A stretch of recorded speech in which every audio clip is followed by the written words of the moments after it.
la cuestión se agravaba más porque había una gran cantidad de lenguas, ¿no? No era una sola lengua la que se hablaba aquí, eran muchísimas, como Dorothy Tank lo denomina, era una Babel. Entonces, pues esta diversidad lingüística fue un factor, ¿no? Para que se buscaran estrategias ya como el teatro, las señas, eh, el aprendizaje visual, la exposición mediante imágenes de la doctrina. Bien, entonces en este contexto pues se da esta creación de estrategias, ¿no? Se, se le ha dado la paternidad de estos catecismos a Fray Jacobo de Testera. Otros dicen que fue Fray Pedro de Gante quien comenzó a crearlos. En realidad no, las fuentes históricas en este sentido pues no son puntuales, ¿no? No hay suficientes elementos para decir quién fue quien, quien creó y organizó estas herramientas, ¿no? Aunque también lo que se expone en el presente trabajo es que fue una tarea conjunta entre frailes e indígenas previamente cristianizados.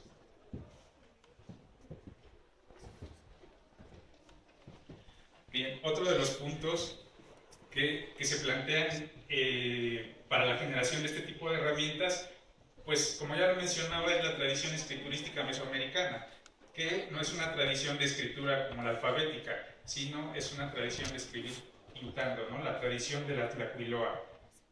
Bien, y en esta cuestión, pues lo que se hizo fue una adaptación de la tradición iconográfica católica europea, es decir, se conjuntaron dos sistemas de representación para generar lo que serían las oraciones de la doctrina. ¿Por qué? Porque no se iba a hacer con las doctrinas en alfabeto latino, ¿no? Todas las oraciones que conocemos, como el Padre Nuestro, el Ave María, la Confesión General, se adaptaron más bien se reinterpretaron, pero mediante imágenes. En algunas se utilizan glosas, pero la mayoría se estructuran netamente por imágenes, ¿no? Entonces, eso es lo interesante. La estructuración mediante imágenes y la reinterpretación de ciertos conceptos que pues no conocían los indígenas, ¿no? Conceptos como Espíritu Santo, conceptos como el pecado, como la Trinidad. Entonces, ¿cómo interpretarlos mediante pictografías, ¿no? Esta es una de las, también es una de las singularidades del presente trabajo. Bien, ¿y qué son estas doctrinas pictográficas, no? Estas doctrinas, bueno, se ha denominado como catecismos testereanos, indígenas o pictográficos a un grupo de documentos pictóricos que, como ya lo dije, presentan el conjunto de conocimientos de base, es decir, las oraciones eh, que se necesitaba transmitir a los neófitos, en este caso a los otomís, para convertirlos al catolicismo. Bien, en ellas se contienen las principales oraciones, dogmas de la religión católica, mediante representaciones gráficas que en algunos casos son acompañadas de glosas en caracteres latinos o glosas en lenguas como el mazahua, el otomí, el náhuatl. Bien, y aquí presento la imagen del objeto de estudio. Esta es la confesión general. Más adelante voy a presentar algunas láminas de la doctrina cristiana otomí. Este es el corpus de base del estudio que realicé. Como pueden ver, a primera vista podríamos valorar esta imagen como muy simple, ¿no? O incluso infantil. Pero pues esa es la tarea, ¿no? Nuestra tarea como investigadores, ver que hay más allá de esos simples dibujos. Y a partir de esta sola oración, pues se derivan muchas interrogantes, ¿no? Y también información muy relevante. Aquí, por ejemplo, podemos ver representaciones desde cómo se representaba el pecado, la iconografía de santos, la iconografía de la Virgen María, que en este sentido, pues los atributos permiten permiten definir los personajes de los que se habla, ¿no? En este caso, ¿cómo sabemos que esta pictografía es la Virgen María? Bueno, por el atributo de la corona y por su atributo del rosario, ¿no? La corona, la Virgen como reina de los cielos, y el rosario es porque se representa a la Virgen como intercesora, ¿no? Intercesora de sus hijos, de los católicos. Aquí, esta pictografía, debido al paso del tiempo, pues se desgastó y no es visible el personaje, pero ¿qué pasa aquí? Tenemos un atributo que es una balanza, y esto nos permite definir que estamos hablando de San Miguel Arcángel. Su atributo tiene que ver con la cuestión simbólica de que San Miguel Arcángel se considera como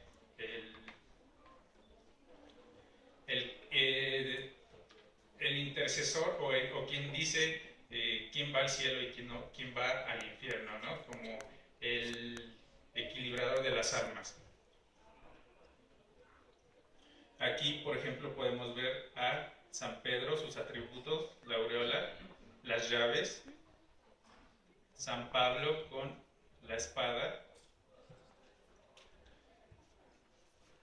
Aquí también podemos ver algunas otras pictografías. Estas llaman la atención. Aquí, como les decía, se representa el pecado con cuerpo de serpiente y con cuernos.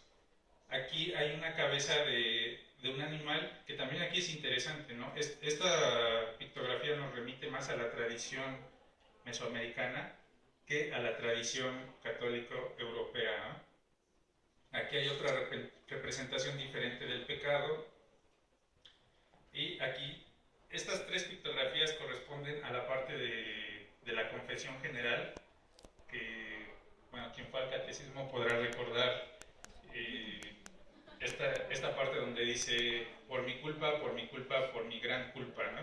Entonces, el análisis pictográfico es muy importante porque aquí podemos ver cómo la representación tiene cierta concordancia. Vemos aquí un mismo tamaño para estas dos, que correspondería por mi culpa, pero en la parte donde se resalta la gran culpa, la pictografía es más grande. ¿Sí? Bien. Pues este documento tiene una riqueza iconográfica destacable, y aquí también, por ejemplo, esta pictografía que al principio de la investigación causó un poco de conflicto definirla, ¿no? ¿Qué podría ser? Pero ya con la comparación de pictografías de otros códices y con la indagación, bueno, esta se definió como, este es un caracol, y su simbolismo tiene que ver con la idea de infinito, de que no hay fin. Y si vemos la correspondencia, al terminar una oración, pues se dice así sea, ¿no? Es decir, que sea por todos los tiempos, ¿no? Tienen cierta correspondencia simbólica con este simbolismo también del caracol. Bien, otra pictografía que llama la atención es la del sacerdote. ¿Por qué? Porque el simple hecho de que aquí ya tenga sotana y ya nos está hablando de otro momento, ya no de la evangelización de los primeros, de las primeras décadas del siglo XVI, porque en otros catecismos aquí se representa, cuando se habla del padre, se representa a un fraile, por lo regular franciscano, pero aquí ya estamos hablando del clero secular, de sacerdotes. Entonces eso también ya nos da una pista acerca de la contextualización del objeto de estudio, que, como les decía, lo contextualizo no para el siglo XVI, sino para el siglo XVIII. Aquí presento, a manera de ilustración, otras láminas del documento. El documento está resguardado en el Centro de Estudios de Historia de México, CARSO, y se puede consultar digitalmente, lo tienen digitalizado. Son alrededor de 7 láminas, y aquí podemos ver cómo hay otros elementos, ¿no? Los numerales. Aquí vemos los numerales, que también nos remiten a la tradición pictográfica mesoamericana. Y podemos ciertos elementos también de la tradición, la iconografía católica, ¿no? Podemos ver que aquí lo que les mencionaba, la inserción de algunas glosas, que esto también fue importante porque en un breve estudio realizado por Nicolás León, lo definía como Mazahua. Sin embargo, aunque es la misma familia lingüística, al hacer el análisis de las glosas, pues lo que pude concluir es que era un catecismo otomí. Aquí hay otras láminas. Bueno, y el estudio partió de algunas interrogantes, principalmente para definir la cuestión de cuál fue la función de esta oración, ¿no? Si fue solamente memorística, visual, o si tenía algún orden de lectura e interpretación, ya que hay ciertos investigadores que plantean que este tipo de documentos puede leerse, no de acuerdo a comparándolo con la lengua alfabética, ¿no? Con el lenguaje alfabético, sino una lectura propia de documentos pictóricos, es decir, con sus reglas, con sus convenciones, con glifos ideográficos, glifos fonéticos, glifos simbólicos. Y entonces, a partir de ahí, pues era la pregunta, ¿no? ¿Se debe interpretar o se debe conocer las convenciones de la imagen que el pintor utilizó, ¿no? Bueno, ¿y qué tipo de iconografía predomina en la confesión general? Si la cristiana, la mesoamericana o una combinación de estas dos. En este sentido, el balance arrojó que predomina la iconografía de carácter cristiana. ¿Qué quiere decir esto? Pues esto también permite derivar que, haciendo una comparación con las primeras doctrinas donde se ve mayor predominio de la iconografía prehispánica, pues que también hay cierta, ya por parte del pintor ya hay un desconocimiento de muchas convenciones pictográficas prehispánicas.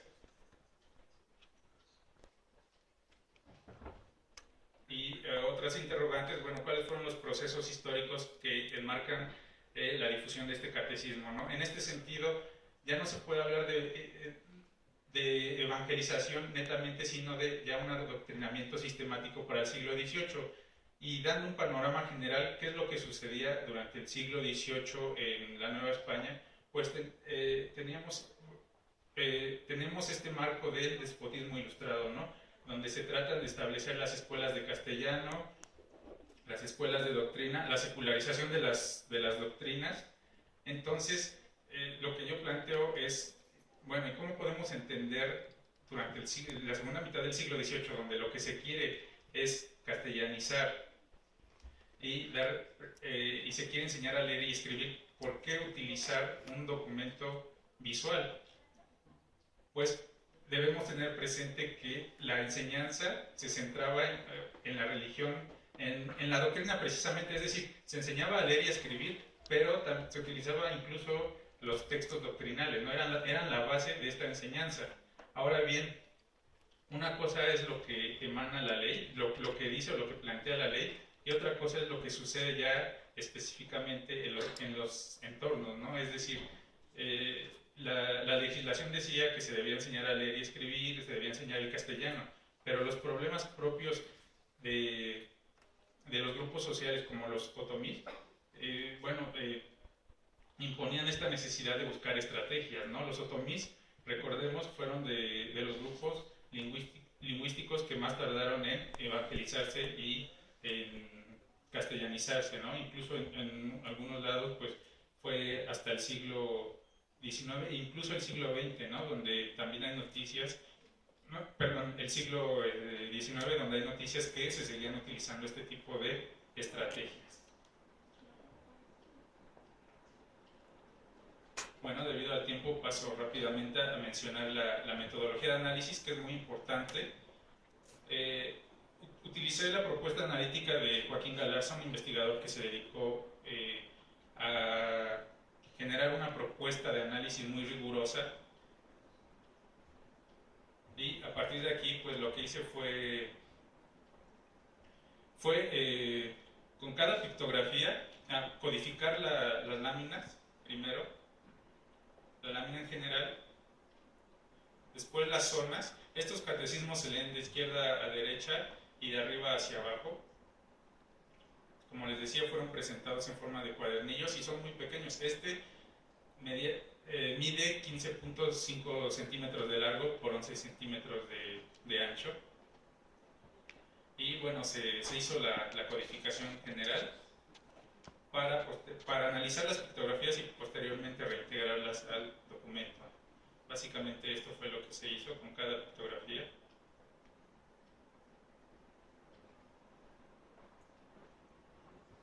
Sí. Y la segunda etapa pues fue clasificar a los personajes, ¿no?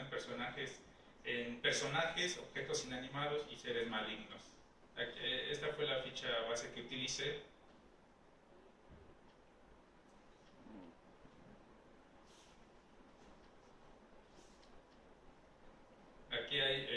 También aquí es muy importante el soporte de las doctrinas impresas durante el siglo XVIII para hacer una interpretación entre el castellano, el otomí y la oración pictográfica, ¿no? Bueno, y los ejes temáticos que encontré pues fue precisamente la confesión, el otro es el de la iconografía católica, ¿no? Simbolismos y atributos de los santos y personajes fundamentales del catolicismo, y la inserción de la noción de pecado o culpa en el imaginario colectivo de los otomíes, ¿no? Y cómo se va a representar el pecado, ya lo veíamos, ¿no?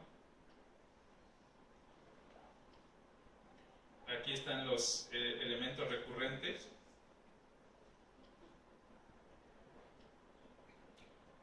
Representaciones mixtas se le denomina ya esta combinación de tanto la iconografía cristiana como de elementos de tradición mesoamericana. Bueno, y dentro de los hallazgos, pues la oración no puede ser leída, sino debe ser interpretada, ¿no? Con apoyo de una doctrina impresa. Sí se puede considerar a la doctrina pictográfica otomí y a la Confesión General como una reminiscencia de la pictografía mesoamericana. ¿Por qué?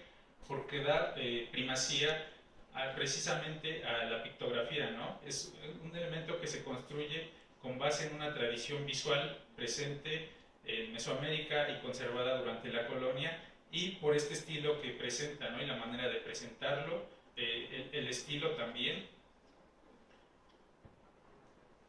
Y bueno, lo que mencionaba, la hipótesis, una de las hipótesis de trabajo, que esta doctrina debe enmarcarse dentro del contexto de la segunda mitad del siglo XVIII. Sí, y ya por último finalizo con la principal conclusión, ¿no?